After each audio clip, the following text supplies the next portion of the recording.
The arrest of Jacob Zuma is a very simple thing. He's my father. I love him to bits. He shouldn't be in prison. And we're going to fight to get him out, no doubt. It's not a joke.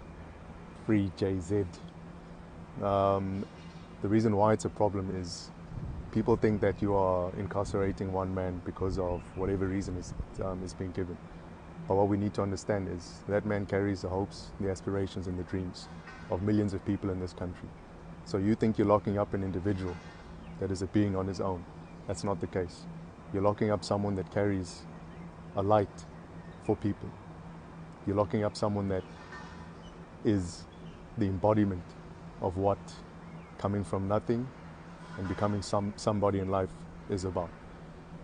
You're locking up someone that has contributed to the best of his abilities to get things to where they are in this country. Him, and there's a whole host of other people that have done so before.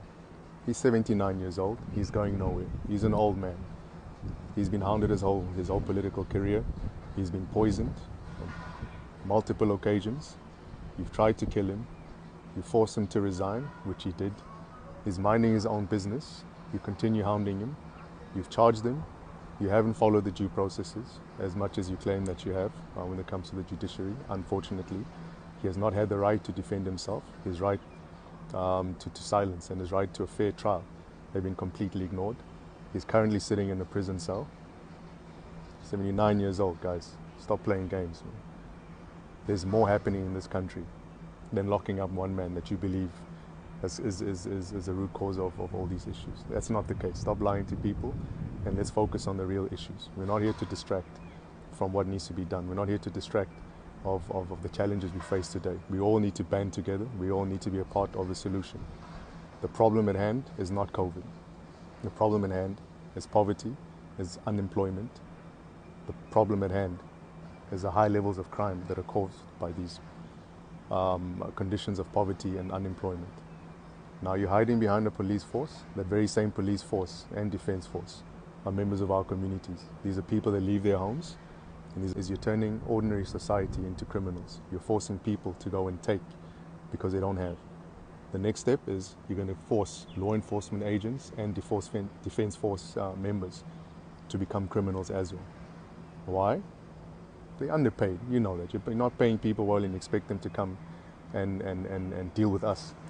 Yet these people are the people that come home and break bread with us. Don't do that. Don't place us in a situation where you leave us no choice but to do what we need to do. That goes to the whole society. And those people that are out, whole society.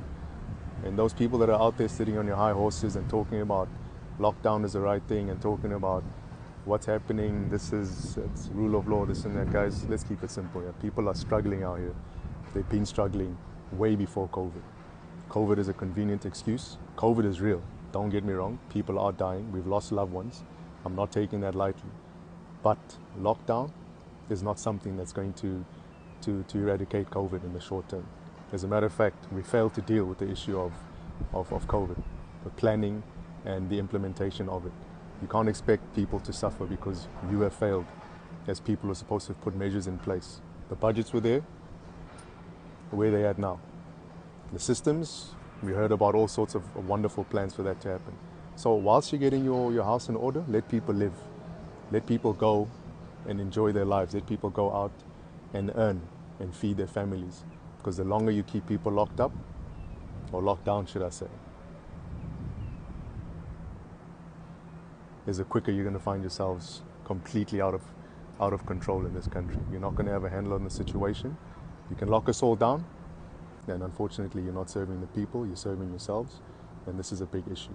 The funds that were supposed to be distributed to the people living in dire straits, that hasn't happened. So I urge you guys, put your laptops down, your iPads, put your spreadsheets down, jump in your cars, drive around.